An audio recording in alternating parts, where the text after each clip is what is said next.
এক হাদিসে বিশ্বনবী ৮ জন সাহাবীর ৮টা গুণের কথা বললেন। জোরে বলেন কয়টা? ৮ জন সাহাবীর 8টা গুণের কথা বললেন। তিরমিজির বর্ণনা, হাদিসটা সহিহ, সিলসিলাতুল হাদিস সাহিহার ভিতরে এসেছে। বিশ্বনবী বললেন, খেয়াল করে বুঝবেন, আরহাম উম্মতি বি উম্মতি আবু বকর, এই উম্মতের মধ্যে সবচেয়ে নরম হৃদয়ের সাহাবী হলো আবু বকর। 2 নম্বরে বললেন ওয়াশাদ্দুহুম ফি আমরিল্লাহি উমর, কিন্তু আল্লাহর দ্বীনের ব্যাপারে সবচেয়ে কঠোর হলো, জোরে বলেন কঠোর হলো। 3 নম্বরে বললেন ওয়াসদাকুহুম হায়ান উসমান, সবচাইতে লজ্জাশীল সাহাবী হলো আমার উসমান। 4 নম্বরে বললেন ওয়াকদাহুম আলী, বিচারের রায় সবচেয়ে ভালো দিতে পারতো আমার মেয়ের জামাই আলী। 5 নম্বরে বিশ্বনবী বলেছেন ওয়া আকরাহুম লিকিতাবিল্লাহি উবাই ইবনে কাব, আল্লাহর এই কোরআনটা সবচাইতে সুন্দর করে যে সাহাবী পড়তে পারতো তার নাম হচ্ছে উবাই ইবনে কাব। আল্লাহু আকবার। ওয়া আ'লামুহুম বিল হালাল ওয়াল হারাম মুআয ইবনে জাবাল, হালাল হারামের ব্যাপারে সবচেয়ে বড় স্পেশালিস্ট সাহাবী ছিল মুআয ইবনে জাবাল। কোন সুবহানাল্লাহ। এরপরে বিশ্বনবী বললেন ওয়া আফরাদুহুম যায়েদ, ফারায়েজের হিসাব জানে যায়েদ। আলা ইন্না লিকুল্লি উম্মাতিন আমিনুন ওয়া আমিনু হাযিহিল উম্মতি আবু উবাইদা ইবনুল জাররাহ, সব জাতির মধ্যে বিশ্বস্ত একজন লোক থাকে, আমার সাহাবীদের মধ্যে সবচেয়ে বিশ্বস্ত সাহাবী আবু উবাইদা ইবনুল জাররাহ। সুবহানাল্লাহ, জোরে কোন সুবহানাল্লাহ। কয় সাহাবীর কথা বললেন? আরো জোরে বলেন, মনে থাকবে। প্রথমে বললেন আরহাম উম্মতি বি উম্মতি আবু বকর, আমার উম্মতের মধ্যে সবচেয়ে দিল দরিয়া রহম দিল আবু বকর। এত নরম হৃদয়ের সাহাবা পুরো সাহাবী গোষ্ঠীর মধ্যে কেউ ছিল।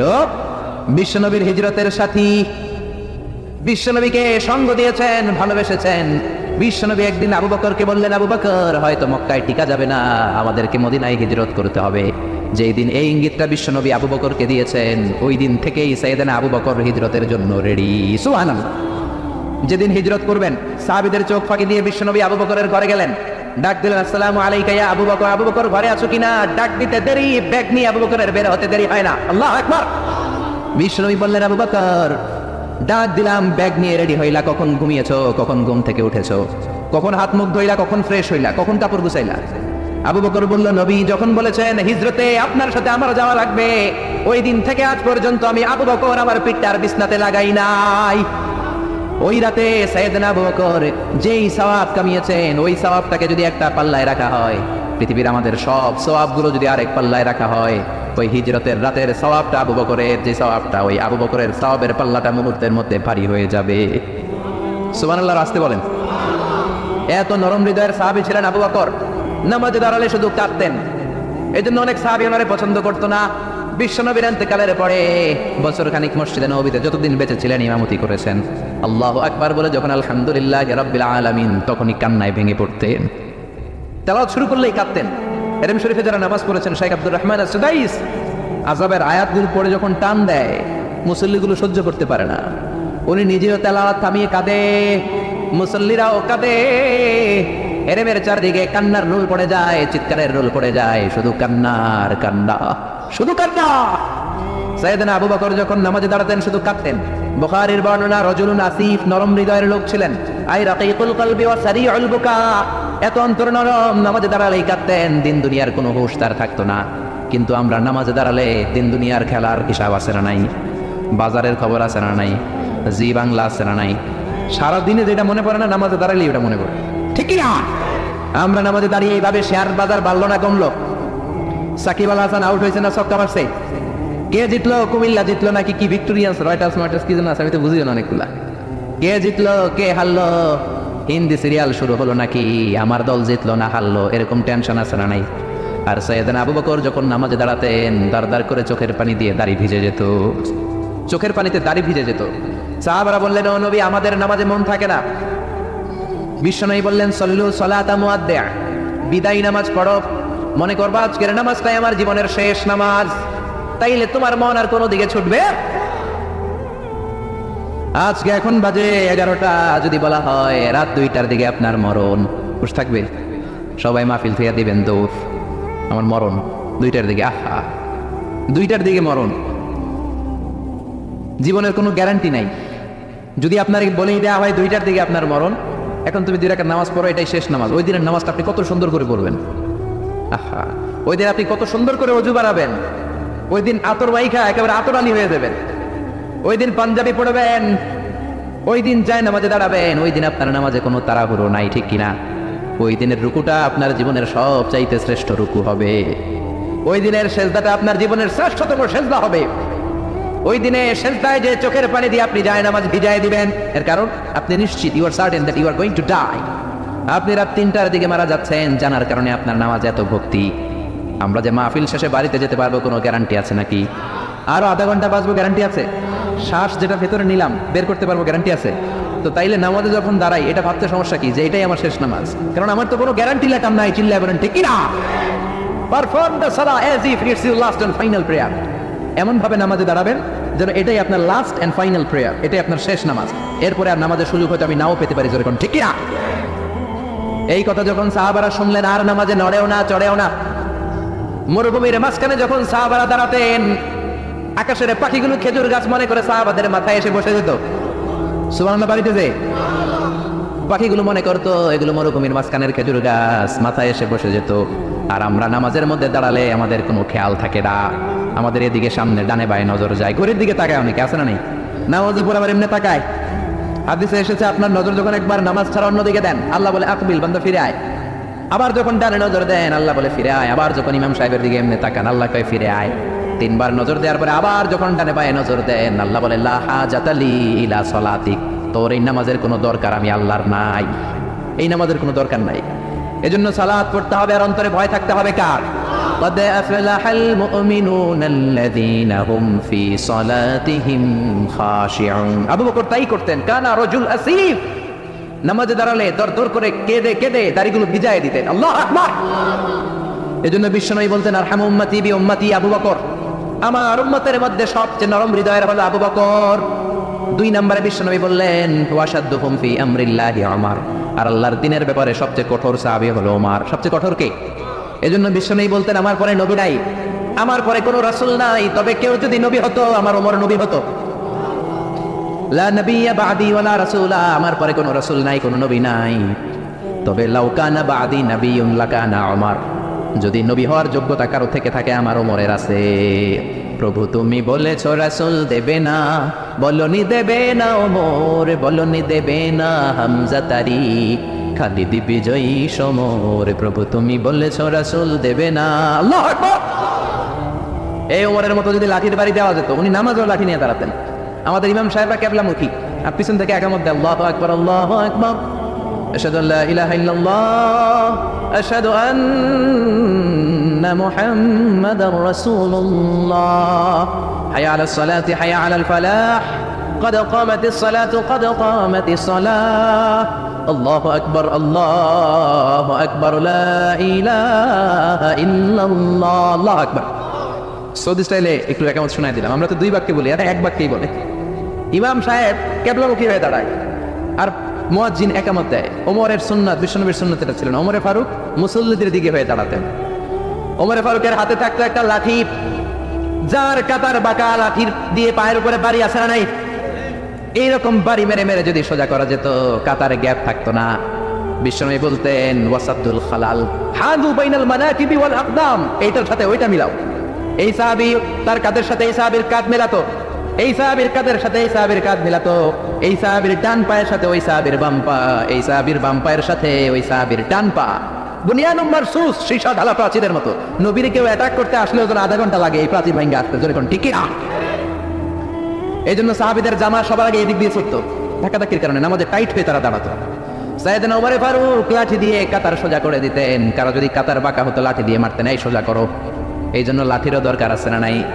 আবু বকরের মতো নরম হৃদয়ের সাহাবা যেমনি দরকার, ওমরের মতো গরম দুয়ের তারও দরকার আছে না নাই? আমরা সারা জীবন ওয়াজ করলে আপনারা নামাজি হবেন না, এটা জানি।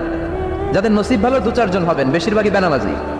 আমি সারা জীবন যদি মাদক নিয়ে ওয়াজ করি, গাঁজা খাওয়া বন্ধ হবে? কিন্তু প্রধানমন্ত্রী যদি বলে কালকে থেকে কেউ যদি ইয়া বাটানে, জাগার মধ্যে ওর পিঠের মধ্যে 100 বেত, 10,000 টাকা জরিমানা, 10 বছরের জেল, ইয়া বাবা পাওয়া যাবে? আর গাঞ্জা বাবা থাকবে? বাংলাদেশ থেকে গাঞ্জা নাই। প্রধানমন্ত্রী যদি বলে নামাজ না পড়লে 10,000 টাকা জরিমানা, 1 ওয়াক্ত ছাড়বি 10,000 টাকা দিবি, বাংলাদেশের সব মানুষ মুসল্লি হয়ে যাবে।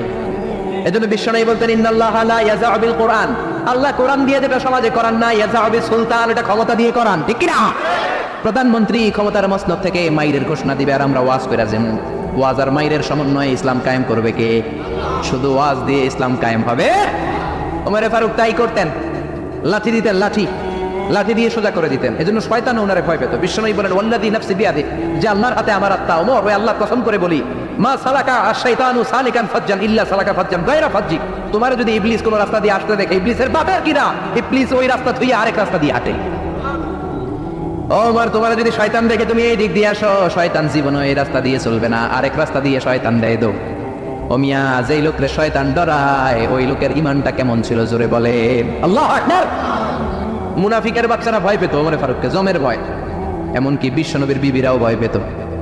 বিশ্বনবীর বিবিরা মাঝে মাঝে নবীরে ধরতো, ও নবী আমার এইটা লাগবে ওইটা লাগবে।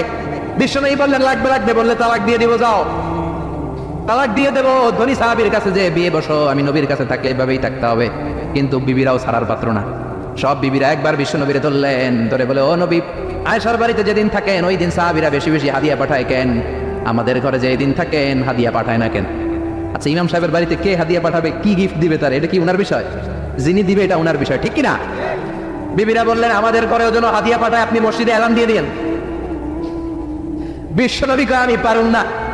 বিবিরা কয় পারতেই হবে। বিশ্বনবী বললেন না না, আমি এই কথা মসজিদে বলতে পারবো না। বিবিরা বললেন আপনি বলতেই হবে। ইন দা মিন টাইম দরজার বাইরে থেকে কে যেন সালাম দিল, আসসালামু আলাইকুম ওয়া রাহমাতুল্লাহ। বিশ্বনবী বললেন ওয়া আলাইকুম আসসালাম। বিশ্বনবী বুঝলেন সালাম তার কারণ না, এটা ওমরের সালাম। বিশ্বনবী সালামের উত্তর দিয়া বিবিদের দিকে তাকায় দেখে একটা বিবিও নাই। সব অন্দরমহলে দৌড়। সুবহানাল্লাহ কইবেন না? এই ভয়টা কিন্তু আবার ডাকাইত দেখলে যেই ভয় ওইটা না, এটাকে আরবিতে বলে হাইবাত। হাইবাতু ওমর। ওমরের হাইবাত এমন ছিল, শয়তান ভয় পেত, মুনাফিকরা জমের মতো ভয় পেত। আমাদের মা উম্মুল মুমিনিন বিশ্বনবীর বিবিরা ওমরেরকে ভয় পেত। সুবহানাল্লাহ।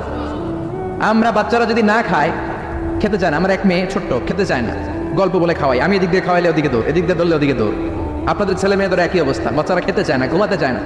তখন আমরা বলি ঘুমা, না হলে বাঘ আসবে, বাঘ, বিড়াল আসবে, বিড়াল। আপনারা কি কন? আরে ওরাতে হ্যাঁ বিলাই, বিলাইব, কুত্তাইব। আমরা বলি কুকুর আসবে, বিড়াল আসবে, ঘুমাও ঘুমাও। বাচ্চারা তখন ভয়ে ঘুমায়। ওমর ফারুক যখন মদিনার গভর্নর, মদিনার প্রেসিডেন্ট, মদিনার মায়েরা বিড়াল আর বাঘের ভয়ে দেখাতো না। বাচ্চারা যখন মদিনাতে খেতে চাইতো না, ঘুমাতে চাইতো না, মদিনার মায়েরা বলতো তাড়াতাড়ি ঘুমা, ওই যে ওমর আসতেছে, ওমর। চিৎকার করে পড়েন আল্লাহু আকবার। সবার জন্য সমান নীতি। 10 বছরে গোটা বিশ্বের অর্ধেক ক্যাপচার, পৃথিবীর অর্ধেকটা ক্যাপচার করলেন সাইয়েদনা ওমর। নিজ হাতে পিটিয়ে নিজের ছেলেকে বেহুশ করেছেন। আরেক বর্ণনায় আছে পিটিয়ে ছেলেটাকে নিহত করেছেন। যদি বর্ণনাটা দাইফ, কিন্তু আমাদের জন্য শিক্ষা আছে বর্ণনায়। হঠাৎ একবার ঘরে ঢুকলেন। ওই ছেলের নাম ছিল আবু শাহমা, মূল নাম আব্দুর রহমান। ওনার বিখ্যাত যে ছেলে আব্দুল্লাহ ইবনে ওমর, উনি আরেকজন। আরেক ছেলে ছিল আব্দুর রহমান, মারুফুন বিআবি শাহমা, সবাই তারা ডাকতো আবু শাহমা বলে। একদিন ঘরে ঢুকে দেখে মদের গন্ধ পাওয়া যায়। আবু শাহমারে বললেন, ইয়া আবা শাহমা আশারিবতা খামরান মদ খাইছস? কয় না আব্বা, শারিবতু নাবিজান, নাবিজ খেয়েছি। খেয়াল রাখবেন, মদ হারাম, মদ খেলে আসিবেন, কিন্তু নাবিজ খাওয়া হালাল। নাবিজ হচ্ছে আরব দেশেরা খায়, সাদা দুধের মধ্যে রাতে শক্ত খুরমা যদি 5টা ফেলে রাখেন, সকালে ওইটা দেখবেন দুধের রং আর সাদা নাই, খুরমার রস টেনে দুধটা লাল হয়ে গেছে। এটা খেলে স্বাস্থ্যের জন্য আরব দেশে খুব ভালো, কিন্তু এটা রাতে ভিজাইলে সকালেই খাইতে হবে। এটা যদি 3 দিন রেখে দেন, 4 দিন রেখে দেন, এটা তারির মতো মদ হয়ে যাবে, মাতলামি হবে, খাওয়া যাবে না। ওমরের ছেলে ওই মজাটা নেওয়ার জন্য 4 দিন ভিজায় রাখছে, তারপরে এই নাবিজ নামক মদ খেয়েছে। ওমর বললেন, মদ খাইছস নাকি? আবু শাহমা বলে, খাই নাই। ওমর বললেন, তাআলা ইলা, এদিকে আয়, ইফতাহ ফামাক, মুখ খোলো। মুখ খোলার পরে গন্ধ নিয়ে দেখে নাবিজ মাখানো মদের গন্ধ পাওয়া যায়। কোনো কথা নাই, কলারটা ধরলেন, টানতে টানতে মসজিদে নববীর বারান্দার পিলারে নিয়ে বাঁধলেন। জোরে আযান হলো, নামাজ পড়লেন, নামাজের পরে সালাম ফিরালেন। সালাম ফেরানোর পরে বললেন, মাকানাকুম ইনদা রাহাত। নামাজের পরে সুন্নত পরে সবাই বসবেন, একটা বিচার আছে। এই গুরুদণ্ড, এটাকে আরবিতে বলে হাদ, প্লুরাল হচ্ছে হুদুদ। সবাই যখন ওযু করে ঢুকতেছিল, বারান্দায় দেখে ওমরের ছেলে বাধা। সবার চিন্তা, হায় হায় কি ঘটনা ঘটলো, প্রেসিডেন্টের ছেলে পিলারের মধ্যে বাধা কেন? নামাজের পরে হাজার হাজার সাহাবী সবাই বলল, খলিফা কি হয়েছে? মাল আমর, হোয়াট হ্যাপেন্ড? ওমর ফারুক বললেন, এটাই নাবিজ খেয়েছে, তবে এটা মদ হয়ে গেছিল, এখন আশীর্বাদ দিব। কানা ঘুষা হাজার হাজার সাহাবী। কেউ কেউ বলল, খলিফার ছেলে তো মনে হয় মারবে না, ধমক দিয়ে ছেড়ে দিবে। এরকম কিছু বিচার দেশে আছে না নাই? মিলায় দেয়, ঘুষ খেয়ে সাইরা দেয়। এমপির বলা হইলে 7 খুন মাফ, চিল্লা এখন ঠিক না? কেউ বলে না, ওমর ছাড়ার পাত্র না, তবে 80টা মারবে না, 40টা দিবে অ্যাটলিস্ট। কয়টা? ওমর ফারুক চেয়ারে বসলেন, হাজার হাজার মানুষ, পিনপতন নীরবতা। জল্লাদরে বললেন, হাতি জিলদ মিন বাইতুল মাল, বাইতুল মালের ঘর থেকে খেজুর গাছের চামড়া দিয়ে বানানো বড় সাইজের একটা চাবুক আন, সবচেয়ে বড় টানবি। সবচেয়ে বড় টানা হলো। এবার ওমরে ফারুক বললেন, ইবদা বিসমিল্লাহ, শুরু কর আল্লাহর নামে। সাইয়েদনা ওমর ফারুকের সামনে দাঁড়িয়ে জল্লাদ মারবে 80টা বাড়ি মারতে শুরু করেছে। ওয়াহিদ, ইসনাইনি, তালাতা, 3 বাড়ি মারার পরে ওমরে ফারুক জল্লাদকে দিলেন এক থাপ্পড়। 3 হাত দূরে যে পড়লো জল্লাদ, জল্লাদের হাত থেকে চাবুক তুলে ধমক দিলেন, তুই কি চাবুক মারোস নাকি চাকরি বাঁচাস? আস্তে মারলি কেন? আসলে আস্তে মারে নাই, দেখেন যত জোর ছিল। ওমরের হুকুম তামিল করবে না এরকম জল্লাদ মদিনায় ছিল না, যেরকম ঠিক কিনা? যত জোর ছিল তত জোরে মেরেছে, কিন্তু ওমরের পছন্দ হয় নাই। ওমর বললেন, ইনদাকা তালাতা ইনদি ওয়াহিদ, তোর হিসাবে 3টা, আমার হিসাবে মাইর হইছে একটা। আমি 2 নাম্বার থেকে শুরু করব। 2, 3 মারতেছে কে? মদিনাতে ওনারসে পালোয়ান আর কেউ নাই। এক একটা বাড়ির আঘাতে ওমরের ছেলে আবু শামা চিৎকার করে কাঁদে। এক একটা বাড়িতে চামড়া ছিঁড়ে যায়, রক্তগুলো ছোপ ছোপ করে নববীর দেয়ালের মধ্যে লাগে। ছোট্ট ছেলেটা ডেকে বলে, আব্বা আমারে মাফ করে দাও, আর জীবনে মদ খাবো না। সাইয়েদনা ওমরের পাষাণ হৃদয় নরম হয় না, কারণ আসাদুহুম ফি আমরিল্লাহি ওমর, আল্লাহর দিনের ব্যাপারে সবচেয়ে কড়া, কোনো ছাড় নাই। এক একটা চাবুক মারে, লোকজন কেঁপে কেঁপে ওঠে। 10টা 15টা মারার পরে ছেলে বেহুশ, পানি দেওয়ার পরে আবার হুশ, আবার মারা শুরু করা হলো। 30টা মারার পরে আবার বেহুশ। এইবার আবু শাহামার মা ওমরের বউস ওমরের পা ধরে ডেকে বলে, ওমর তোমার পায়ে ধরে ক্ষমা চাই, আমার কলিজা টুকরা বাজানটারে তুমি মেরে দিও না।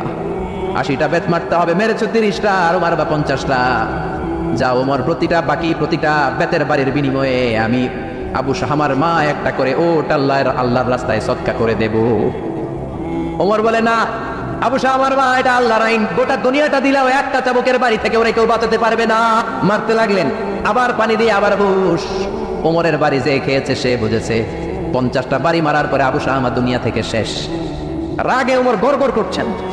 বললেন, এই বেয়াদবটারে গোসল করা, জানাজা দে, কবর দে। কবর দেওয়ার পরে কবরের উপরে মারা শুরু করছে। 51, 52, 53, 80টা চাবুক মারার পরে আল্লাহরে ডেকে বলে, আল্লাহ আমার ছেলে হওয়ার কারণে কোনো পার্সিয়ালিটি করি নাই, বিচারে 2 নাম্বারই করি নাই।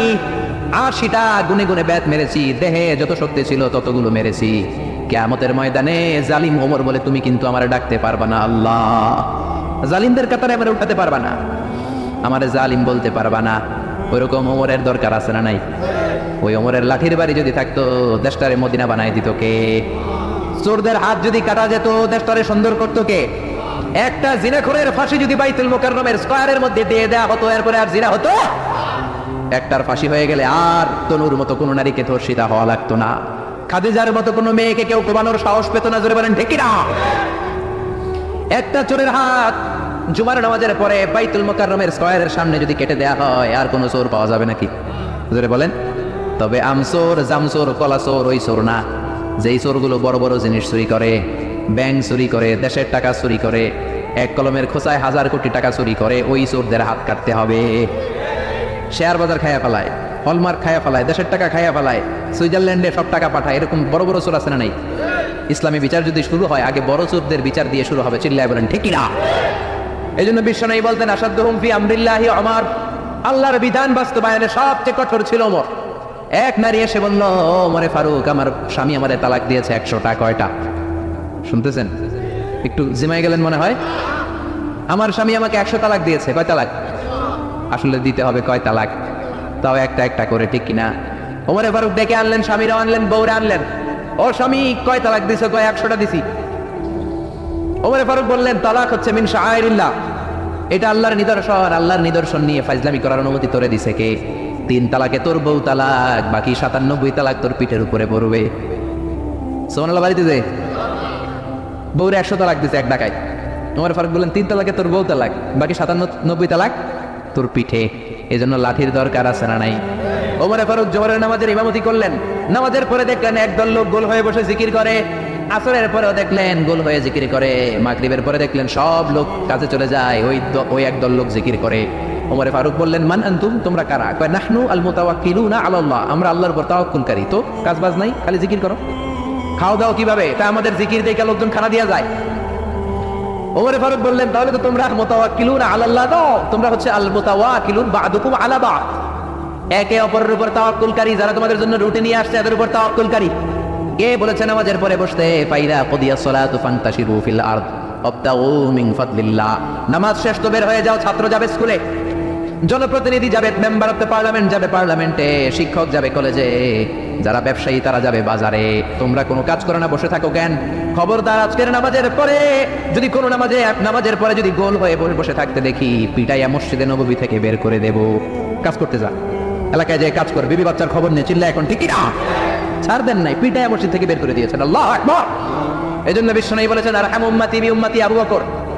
সাহাবীদের মধ্যে সবচেয়ে কোমল হৃদয়ের অধিকারী কে ছিল আর সবচেয়ে কঠোর কে ছিল?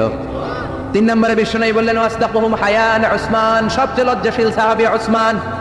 নারীরা এত লজ্জাশীল ছিল না, সাইয়েদনা ওসমান যতটা লজ্জাশীল ছিল। এখন আমাদের সমাজে লজ্জা শরমের বালাই নাই। কি করে আমরা বেশরম হব, বেলাল্লাপনা, অশ্লীলতা কি করে ছড়াবো? এগুলো ট্রেনিং সেন্টার আমাদের ঘর। জি বাংলায় আমাদেরকে ট্রেনিং দেয়া হয়, শাড়িটা কেমনে পরলে শরীর বেশি দেখা যায়, পেট খালি, পিঠ খালি, কপালের উপর এক নক্তা আছে না নাই? জোরে কোন? কপাল পোড়া। প্রতিদিন আমরা ট্রেনিং প্রাপ্ত, প্রতিদিন জি বাংলা, স্টার জলসায় শাশুড়ি আর বউয়ের মধ্যে কেমনে গিরিঙ্গি লাগানো যায়। আচ্ছা ভাই, বিশ্বনবী বললেন ইদা লাম তাস্তাহি ফাসনা মা শিতা।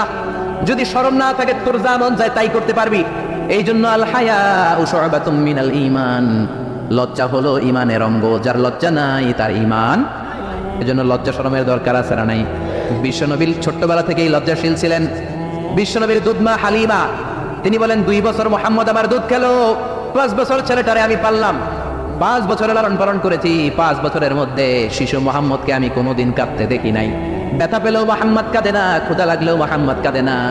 শুধু লজ্জাস্থানের জায়গা থেকে কাপড়টা একটু সরে গেলে শিশু মুহাম্মদ কেঁদে দেয়। ছোট্ট বাচ্চা ব্যথা পায়, কাঁদে না। বিশ্বনবী কাঁদতেন না, ক্ষুধা লাগলে কাঁদতো না, লজ্জাস্থান থেকে কাপড় সরলেই কাঁদতো। বিশ্বনবীর বয়স 7 কিংবা 8। মক্কাতে কাবা নির্মাণ হবে। মক্কার সবাই কয় আমরা সবাই এই কাজে অংশগ্রহণ করবো, কাবা ঘর বানাইলে ওটাতে সব আছে না নেই? তো কিভাবে অংশগ্রহণ? পাথর কেটে কেটে পাথর দিয়ে কাবা বানাবে। সবাই পাথর টানে, বিশ্বনবীও টানে। বিশ্বনবীর বয়স 7 কিংবা 8। ওনার বয়সের ছেলেরা সবাই পরনের লুঙ্গি খুলে কাঁধের মধ্যে রেখেছে, আর কাঁধের উপরে একটা করে পাথর টানে যাতে ব্যথা না পায়। ছোট্ট বাচ্চারা লুঙ্গি খুলে ফেলে না? গ্রীষ্মকালে দেখবেন কুকুর একটা পাইলে লুঙ্গি ধুইয়া সবটি সাঁতার আছে না নেই? পিড়াইয়া উঠানো যায় না, সবগুলো ডুবায়, চোখগুলো লাল করে ভূতের মতো হয়ে ওঠে। এলাকায় পুকুর টুকুর নাই বোধহয়? আছে আছে আছে। বিশ্বনবী লুঙ্গি খুলে না, সবগুলো সমবয়সের বাচ্চা লুঙ্গি খুলে ভাঁজ করে এখানে রেখে একটা পাথর টানে। আমার নবী 2টা করে টানে। সবাই টানে কয়টা করে? নবী টানে কয়টা করে? সব বাচ্চারা লুঙ্গি খোলা, বিশ্বনবী লুঙ্গি পরনে। আবু তালেবের চোখে এটা পড়লো। আবু তালেব বলে ও ভাতিজা মুহাম্মদ, তোমার বয়সের বাচ্চারা লুঙ্গি খুলে পাথর টানে, সবাই টানে একটা, তুমি টানো 2টা। কেন রে ভাতিজা, তুমিও লুঙ্গি খোলো, লুঙ্গিটা কাঁধে রেখে তারপরে পাথর টানো। বিশ্বনবী বললেন না চাচা, আমার সমস্যা নাই, আমি লুঙ্গি খুলবো না। চাচা কয় খোলো। আমরা অনেক বাচ্চাদেরকে বলি আর তুই ছোট মানুষ, খোল বেটা, খোল খোল খোল, কিচ্ছু হবে না, বলি না? কখনো এগুলো বলবেন না। ও ছোট্ট হলে ওর একটা প্রেস্টিজ আছে না নেই? ওর একটা আত্মসম্ভ্রম বোধ আছে না নেই? এখনো যদি লুঙ্গি খোলা শিখান, অশ্লীলতা শিখান, তাহলে এই ছেলেগুলো হবে ডাকাত। এগুলোই হবে বাংলা ভাই, ইংরেজি ভাই, অঙ্ক ভাই। এগুলো হবে পিচ্চি আন্নান, এরশাদ শিকদার, কালা জাহাঙ্গীর, লতিফ সিদ্দিকীর মতো মন্ত্রী। ঠিক আরো আসতে বলেন। এখন থেকে যদি লাজুকতা শিখান, ভদ্রতা শিখান, কোরআন শিখান, তাহলে এই ছেলেগুলো বড় আলেম হবে, মুফাসসিরে কোরআন হবে। এই ছেলেগুলো হাফেজ জাকারিয়ার মতো হবে, ফজলে রাব্বি আদলের মতো হবে, বড় বড় ইমাম হবে, মুফাসসির হবে। চিল্লায় বলেন ঠিক কিনা? চাচা বলে মোহাম্মদ লুঙ্গি খোলো, আরে ছোট মানুষ খোলো। বিশ্বনবী বলে না আমি ছোট হতে পারি কিন্তু লুঙ্গি খুলবো না, আমার কোনো সমস্যা নাই। চাচাকে আর খোলো মিয়া বলে লুঙ্গির গোছা ধরে টান দিছে। টান দিতে দেরি, মুহূর্তের মধ্যে বিশ্বনবী বেহুশ হয়ে জমিনে পড়ে যায়। বিশ্বনবীর জীবদ্দশায় পৃথিবীর কোনো মানুষ বিশ্বনবীর লজ্জাস্থান দেখে? জোরে বলেন দেখে? এজন্য খবরদার, তোমার বোনের পেট পিঠ খালি থাকতে পারবে না, কপালে এক নোক্তা থাকতে পারবে। তোমার বোন বললেই তুমি তারে পাখি ড্রেস কিনে দিতে পারবা না, লেহেঙ্গা 2 পিস 3 পিস কিনে দিতে পারবা না। তুমি যদি এগুলো আদরের বোনকে কিনে দাও, আল্লাহর সুপ্রিম কোর্টের কাঠ গড়াতে তোমারও আসামি করে দাঁড় করাবে কে? বাবা খবরদার, মেয়েদের সব আবদার পূরণ করবেন না। হেজাব পরানো শিখান, বোরকা পরানো শিখান। একটা মেয়ে যখন বোরকা পরে রাস্তায় বের হয়, মনে হয় জান্নাতের হুর দুনিয়ায় এসেছে। একটা মেয়ের সৌন্দর্য তো হেজাবে, সৌন্দর্য তো বোরকার ভেতরে, সৌন্দর্য তো পর্দার ভেতরে। চিল্লা এখন ঠিক কিনা? আবার কিছু নানি আছে বয়স 90, উনি হাত মোজা পা মোজা, আর সাথে 16 বছরের 18 বয়সের নাতনিরে নিয়ে বের হইছে। এমন দৃশ্য এলাকার সব পোলারা পিছনে পিছনে লাইন ধরে, আছে না নেই? মায়ের বয়স 60, হাত মোজা পা মোজা। আপনি হাত মোজা পড়ছেন কেন? আপনি তো অল্প কাপড় পরে বেরোলেও কোনো সমস্যা নাই। আপনি তো এক্সপায়ার্ড, আপনার ডেট এক্সপায়ার্ড, ঠিকই না? আপনার দিকে তাকাবে না সুন্দরী সুরুষী অষ্টাদশী মায়াবিনী কাজল কালো চোখ মেঘ কালো কেশ আপনার ওই নাতনির দিকে লুলুপ দৃষ্টি দিয়ে বখাটেগুলো তাকাবে, ঠিকই না? এজন্য খবরদার, মেয়েদেরকে পর্দা শিখান, মেয়েদেরকে ভদ্রতা শিখান, মেয়েদেরকে ইসলাম শিখান। ফ্যামিলিটারে জান্নাত বানায় দিতে পারে কে? এজন্য বিশ্বনবী বললেন ওয়াসদাকুহুম হায়াআন উসমান, সবচাইতে লজ্জাশীল সাহাবী ছিল কে? মনে থাকবে নি? ওসমান নামটা সুন্দর না? ছেলে পেলে হইলে এগুলো রাখেন, রাখবেন তো? কি রাখবেন? কি অদ্ভুত অদ্ভুত নাম রাখে। এক লোক অনেকদিন পরে বাতিজারে দেখতে আসছে বাসায়, ঢাকাতে, গ্রামের সবজি টবজি নিয়ে গেছে। তো বাতিজারা বলে, বাতিজা তোমার নাকি এক ছেলে এক মেয়ে? বলে জি চাচা, দোয়া করবেন, এক ছেলে এক মেয়ে, একটু ডাকো তোমার ছেলে আর মেয়েরে। বাতিজা ডাক দিছে, ব্রাশ পায়া, ব্রাশ পায়া শুই না, চাচা দিছে দৌড়। বাতিজাও পেছন থেকে দৌড়ায়, চাচাও দৌড়ায়। বাতিজা কয় দাঁড়ান চাচা, চাচা কয় আমার বয়স 80 হয়েছে রে বাতিজা, আমার তুই ব্রাশ ফায়ার করিস না। বাতিজা কয় চাচা এটা ওই ব্রাশ ফায়ার না, ছেলের নাম ব্রাশ, মেয়ের নাম ফায়ার। আছে না নাই? কিয়ামতের দিন আল্লাহ ইউদআউনা ইয়াউমাল কিয়ামাতি বিআসমাইকুম ওয়া বিআসমাই আবাইকুম, কিয়ামতের দিন আল্লাহ তোমাদের নাম ধরে, তোমাদের বাবাদের নাম ধরে ডাকবে। ফাহসিনু আসমাআকুম, তোমাদের নামগুলো সুন্দর করে রেখো। সুবহানাল্লাহ। রাখবেন? ওসমান নামটা রাখবেন তো? ছেলে হইলে রাখবেন, রাখবেন। এরপর বিশ্বনবী বলেছেন ওয়াকদাহুম আলী, সবচেয়ে ভালো বিচারের রায় দিতে পারতো আমার মেয়ের জামাই আলী। বিচারের রায় হবে একটা কিতাব দিয়ে, কিতাবটার নাম কি? আপনাদের উচ্চ আদালত আর নিম্ন আদালতে তো এই কিতাব দিয়ে রায় হয় না? হাইকোর্ট, সুপ্রিম কোর্টে এটা দিয়ে রায় হয় নাকি? এই কোরআনটা দিয়ে যদি সব বিচারের রায় হতো, কেউ মাজলুম হতো না। কোরআন দিয়ে রায় হলে ওই রায় কোনো স্কাইপি কেলেঙ্কারি থাকে? কোরআন দিয়ে রায় হলে ঘুষ খাওয়ার সুযোগ থাকে? কোরআন দিয়ে রায় হলে এক দলের কথা শুনে আরেক দলের উপর কোনো জুলুম করার সুযোগ থাকে? এজন্য রায় দিতে হবে কি দিয়ে? ওয়ামান লাম ইয়াহকুম বিমা আনজালাল্লাহু ফাউলাইকা হুমুল কাফিরুন। সুবহানাল্লাহ। আল্লাহ 3 বার বললেন কোরআন দিয়ে যে রায় দেয় না, বিচারের রায় যারা কোরআন দিয়ে ঘোষণা করে না, এক জায়গায় বললেন জালেম, এক জায়গায় কাফের, এক জায়গায় ফাসিক। এজন্য কোরআন দিয়ে বিচারের রায় হওয়ার দরকার আছে না নাই? কোরআনকে সংসদে পাঠানোর দরকার আছে না নাই? এমনি এমনি হেঁটে চলে যাবে কোরআন সংসদে? নাকি পাঠাইতে হবে? ভালো নেতা বানাইতে হবে, যারা কোরআন মানে, যারা কোরআনের পক্ষে, এরকম নেতা বানানোর দরকার আছে না নাই? এজন্য বিশ্বনবী বলেছেন মান ক্বালা বিহি সাদাকা, কোরআন দিয়ে যে কথা বলে তার কথা সত্য কথা নাকি মিথ্যা? ওয়া মান আমিলা বিহি উজরা, কোরআন দিয়ে আমল করলে আমল নামায় সওয়াব আছে না নাই? বেশি না কম? ওয়া মান হাকামা বিহি আদালা, কোরআন দিয়ে যে বিচারের রায় দেয় ওইটাই সবচেয়ে সেরা বিচার, ঠিক কি না? আল্লাহ দেশে কোরআনের বিচার কায়েম করুক, পড়ে না আমিন।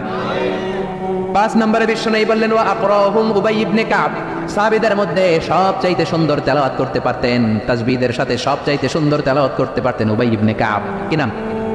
এগুলো জানেই না, জানতেও চায় না, খালি নাম মুখস্থ করে। সালমান খান, শাহরুখ খান, অমুক খান, তমুক খান। পড়েন উবাই ইবনে কাব। উনি ছিলেন সবচেয়ে বড় কারি। বিশ্বনবী কিন্তু তারাবির সালাত এইভাবে পড়তেন না, কিয়ামুল লাইল করতেন। রাতের সালাত সবসময় 8 রাকাতের বেশি বিশ্বনবীর ছিল না। ওমর ফারুকের সময় উনি এই উবাই ইবনে কাবের নেতৃত্বে মসজিদে নববীতে 20 রাকাত তারাবি চালু করে দিলেন। সুবহানাল্লাহ। বাড়িতে যায় কার নেতৃত্বে? উবাই ইবনে কাবের নেতৃত্বে। আর বললেন নি'মাল বিদআতু হাযি, কত সুন্দর একটা বেদাত চালু করে দিলাম। ওনাদের বেদাত চালু করার অথরিটি ছিল, কারণ তারাই ছিলেন দিনের ধারক এবং বাহক। ছিল এখন ঠিকই না? কেমন করে উনি কোরআন পড়তেন? বিশ্বনবী একদিন উবাইকে বললেন, ও উবাই, ইন্নাল্লাহা আমারানি আন আকরা আলাইকা ইয়া উবাই, আল্লাহ আমাকে আদেশ করেছেন যেন আমি নবী নিজে তোমার কাছে যে কোরআন শোনাই। কল্পনা করতে পারেন বিশ্বনবীর উপর কোরআন নাজিল হয়, আর বিশ্বনবীরে বলা হলো, আল্লাহ বিশ্বনবীরে বললেন ও নবী আপনি উবাইয়ের কাছে যে কোরআন শোনাবেন। এই কথা শুনে উবাই সহ্য করতে পারে নাই, চিৎকার দিয়ে বলেন নবী আসাম্মানি, আসলে কি আমার নামটা ধরে আল্লাহ বলছে যে আমার কাছে এসে কোরআন শোনাতে? বিশ্বনবী বললেন বালা, হ্যাঁ তোমার নামটাই আল্লাহ ধরে বলেছে। উবাই চিৎকার দিয়ে কেঁদে কেঁদে বললেন ও নবী এই কোন কথা আপনি আমার শোনালেন? আপনার উপর কোরআন নাজিল হয় আর আপনি এসে আমার কাছে কোরআন শোনাবেন? এটা ছিল বিশ্বনবীর অভ্যাস। সাহাবীদের কাছে উনি কোরআন শোনাতেন, আবার সাহাবীর কাছ থেকে নিজে শুনতেন। এজন্য বাবা ছেলের কাছে শোনাবেন, বলেন ও ছেলে, ও আমার কলিজার টুকরা বাজান, দেখ তো আমি সূরা 3 তেলাওয়াত করি, আমারটা হয় কিনা। আবার ছেলেরে বলবেন ও বাবা তুমি একটু সূরাতুদ দুহা তেলাওয়াত করে শোনাও। শান্তি আর কি লাগে? What do you mean by peace? What is the definition of peace? শান্তি কি?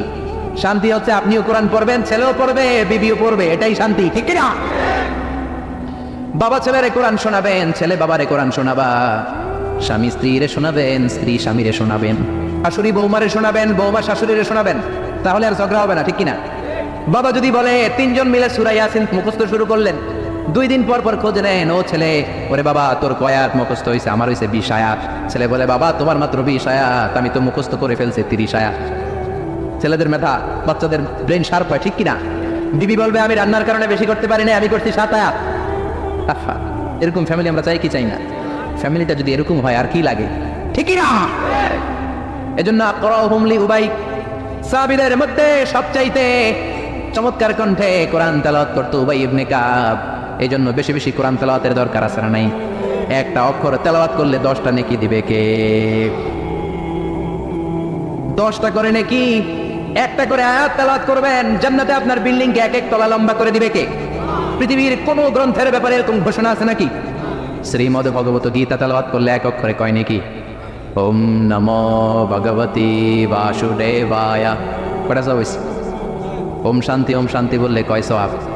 কিন্তু বিসমিল্লাহির রহমানির রহিম বললে আমল নামায় সওয়াব আছে না নাই? পড়বেন প্রতিদিন আমাদের সকাল শুরু হবে কোরআন দিয়ে, জোরে কোন ঠিক কিনা?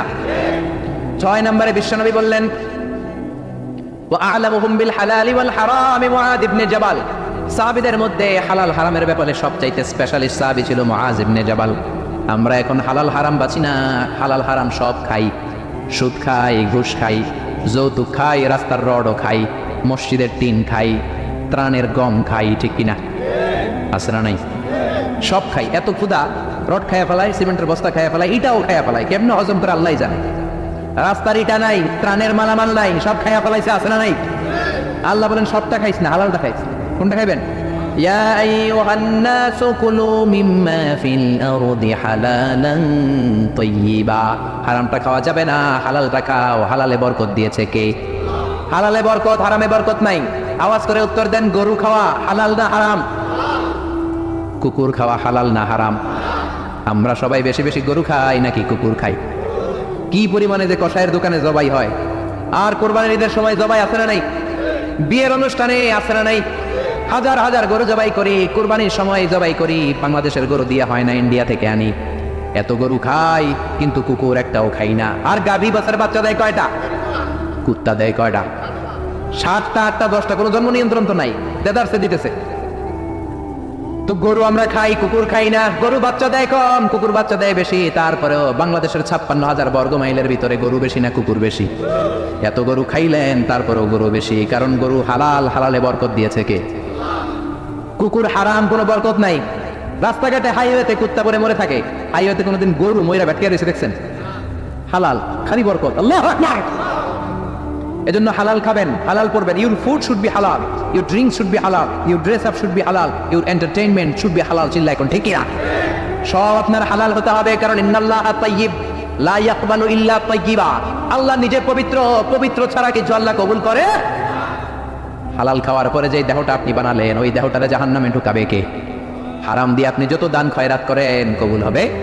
হারাম টাকা দিয়ে যাকাত দিলে কবুল হবে না, মাদ্রাসা বানালে কবুল হবে না। হারাম টাকা দিয়ে, ঘুষের টাকা দিয়ে অনেকে প্রতি বছর হজ করে হাজি টাইটেল লাগায়। আপনি হাজি লাগাতে পারেন, মাগার কবুল হবে? কারণ আল্লাহর নীতি তো একটা, ইন্নাল্লাহা তাইয়্যিব লা ইয়াকবালু ইল্লা তাইয়্যিবা। এক লোক কাবার চারপাশে ইয়া রব, ইয়া রব, বুখারীর বর্ণনা, অনেক লম্বা, আমি শর্ট করে বলছি। ইয়া রব বলে কাঁদে। সাহাবারা বলল কত বড় আল্লাহর ওলি। বিশ্বনবী বললেন ওরে ওলি বলো না, মাতআমুহু হারাম, ও যেটা খায় হারাম খায়। ওয়া মাশরাবুহু হারাম, যেটা পান করে হারাম করে। মালবাসুহু হারাম, ড্রেস আপ হারাম, গদিয়া বিল হারাম, সব হারাম। ফাআন্না ইস্তাজাবু লা, কেমন করে ওর দোয়া কবুল হবে? হারাম দিয়ে যদি আপনি দান করেন, মসজিদ মাদ্রাসা লঙ্গরখানা করেন, কবুল হবে না। আর হালাল থেকে প্রতিদিন যদি 1 পয়সাও দান করেন, এটাকে উহুদ পাহাড়ের সমান সওয়াব বানায়া দিবে কে? হালাল হারাম বেঁচে চলবেন তো, নাকি দেদারসে রড, বিল্ডিং, টাকা পয়সা সব খাইবেন? সরকারি চাকরি যারা করেন, বিনয়ের সাথে তাদেরকে বলি, আল্লাহরে ভয় পান। অল্প খাবেন, অল্প পড়বেন, বরকত দিবে কে? রিক্সাওয়ালার সারা মাসে টাকা হয় 5,000 7,000, বাচ্চাও অনেক বেশি, ঠিক কিনা? 7টা 5টা বাচ্চা সারা মাস খাওয়ার পরে তারপর ওর 500-600 টাকা থাকে পকেটে। আর আপনি কোটি কোটি টাকা কামান, মাস শেষে আপনার ঋণ আর ঋণ। কারণ হালালে বরকত বেশি, হারামে বরকত নাই। কথা বুঝতে পেরেছেন? কথা বুঝতে পেরেছেন? কিয়ামতের দিন 5টা প্রশ্নের উত্তর না দিয়ে পা নাড়াতে পারবেন না। এর মধ্যে একটা হলো আন মালিহি মিন আইনা ইকতাসাবা। আপনি সম্পদ যে গড়েছেন, সম্পদের পাহাড় কোন রাস্তায় গড়েছেন? হালাল রাস্তায় উপার্জন করেছেন নাকি হারাম? এজন্য আমরা হালালের পক্ষে নাকি হারামের? এই হালাল হারামের মুতাখাসসিসুন ফিল হালাল ওয়াল হারাম ছিল মুআয ইবনে জাবাল। কি নাম? মানে থাকবে? আরবি না পড়তে না পড়তে বের হয় না মুখ দিয়া। বলেন মুআয ইবনে জাবাল। 7 নম্বরে বিশ্বনবী বললেন আফরাদুহুম যায়েদ ইবনে সাবিত। ফারায়েজের নীতিমালা সবচেয়ে ভালো জানে আমার যায়েদ। ফারায়েজ কি বলে আমরা এগুলো জানি না। ফারায়েজ হচ্ছে আল্লাহর দেয়া উত্তরাধিকার বন্টনের নীতিমালা। দুনিয়ার সব বাবাদেরকে আল্লাহ ডেকে বললেন ইউসিকুমুল্লাহু ফি আওলাদিকুম লিযযাকারি মিসলু হাযযিল উনসায়াইন। আল্লাহর দেয়া নীতিমালা হলো বাবারা ছেলেরে যদ্দুর দিবা, মেয়েরে অর্ধেক দিবা। কার কথা? নাকি আজারি সাহেবের কথা? কে বলেছেন? কে বলেছেন? আল্লাহর দেয়া বিধান, দুনিয়ার বাবারা ছেলেরে যা দিবেন, মেয়েরে অর্ধেক। এদিকে বাবা আছে না নাই? বয়স্ক বাবারা আছে না নাই? খবরদার, কিয়ামতের দিন আপনারও কাঠগড়ায় দাঁড়াতে হবে, ঠিক কিনা? ছেলের যদি 2 লাখ দেন, মেরে দিবেন? ছেলের 10 কানি দিলে মেরে, ছেলেরে 4টা বাড়ি দিলে মেরে। অনেক মা আছে ছেলের পাতে মুরগির রান দেয়, মাইয়ার পাতে মুরগির ঠ্যাং দেয়, মুরগির গিলা দেয়, মুরগির পুস্তি দেয়। কি কন আপনারা? গিলা পুস্তি কন তো। মেয়েরে জানে পুস্তি দিলেন, মাইয়ার কি রান খাইতে মন চায় না? মন চায় না? দেখবেন যে মা বাবা ছেলের পাতে দেয় মুরগির রান, মেয়ের পাতে দেয় মুরগির ঠ্যাং, ওই মা বাবার শেষ জীবনটা ছেলের বাড়িতে কাটে না, মেয়ের বাড়িতেই কাটে, ঠিক কিনা? এই জন্য আফরাদুহুম যায়েদ ইবনে সাবিত। যায়েদ ইবনে সাবিত সবচেয়ে ভালো ফারায়েজের নীতি জানতেন। এই ফারায়েজের নীতি যদি ভঙ্গ করেন, কিয়ামতের ময়দানে জবাব দিতে হবে। অনেক বাবা বলে মা তোর ভাইয়ের সব দিয়ে দিলাম, তোর লাগে আমি হাত তুলে দোয়া করে দিলাম। তো দোয়া তো আপনি করবেনই, যে যেটা পাওয়ার অধিকারী তারে ওইটা আগে দিবেন, তারপরে দোয়া, ঠিক কিনা? সব শেষে বিশ্বনবী বললেন ইন্না লিকুল্লি উম্মাতিন আমিন ওয়া আমিনু হাদিহিল উম্মাহ আবু উবাইদা ইবনুল জাররাহ। সব জাতির মধ্যে বিশ্বস্ত একজন থাকে, আমার সাহাবীদের মধ্যে সবচাইতে বিশ্বস্ত সাহাবী আবু উবাইদা ইবনুল জাররাহ। এটার নাম নিতে অনেক দাঁত ভেঙে যাবে। আবু উবাইদা ইবনুল জাররাহ। আরবি পড়ে না তো, কোরআন পড়ার সময় নাই, খালি দুনিয়া কে মজাল লেলো, দুনিয়া তোমারই হ্যাঁ। বিশ্বনবী বললেন আবু উবাইদা সবচেয়ে আমিন সাহাবী, নিরাপদ সাহাবী, the most trustworthy personality among my companions. আমার সাহাবাদের মধ্য থেকে সবচাইতে বিশ্বস্ত আবু উবাইদা। কিছু লোক আছে জান যাবে প্রাণ যাবে কিন্তু আমানতের খেয়ানত করবে না, আছে না নাই? এই জন্য বিশ্বনবী ছিলেন আমানতের জন্য সেরা। সবাই বিশ্বনবীর ডাকতো আমিন। আমিনের সাথে আলিফ লাম লাগান হয়ে যায় কি? আল আমিন, as-সাদিক আল আমিন। সবাই বিশ্বনবীর কাছে জমা রাখতো টাকা পয়সা।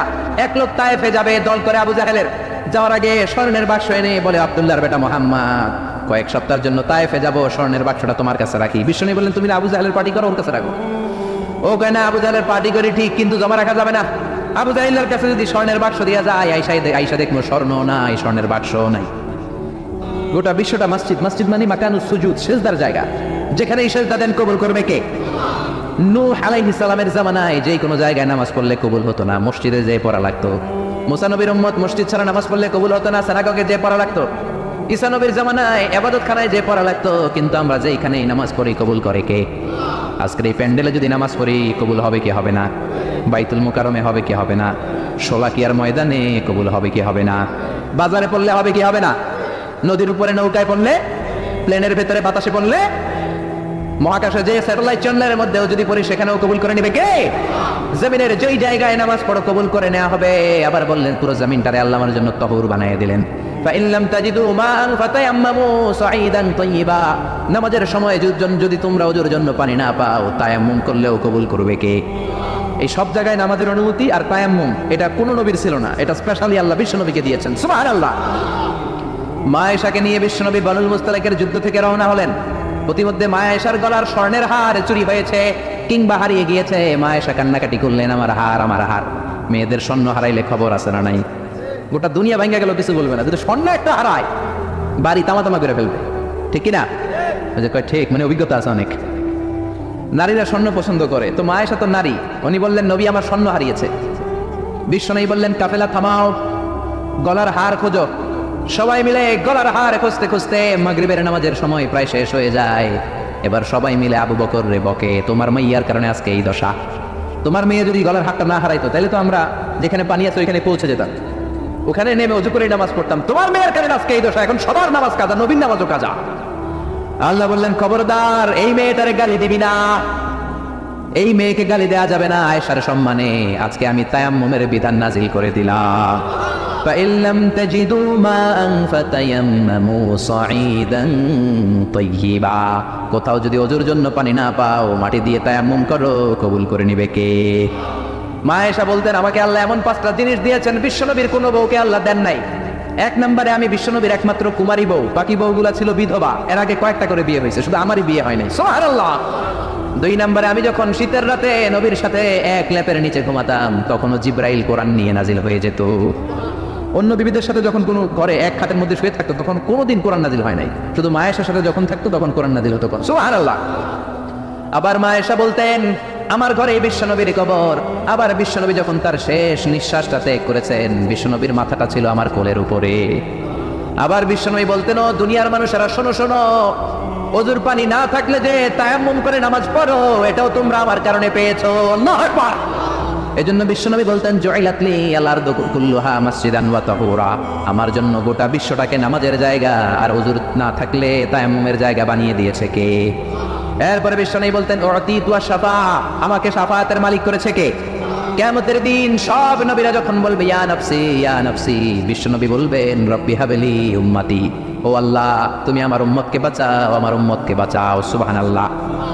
এরপরে বিশ্বনবী বলেছেন ওয়া কানান নাবিয়্যু ইউবাসা ইলা কওমিহি খাসসা, দুনিয়ার সব নবীকে একটা নির্দিষ্ট বর্ডারে পাঠানো হয়েছে, নির্দিষ্ট এলাকার লোকের জন্য পাঠানো হয়েছে।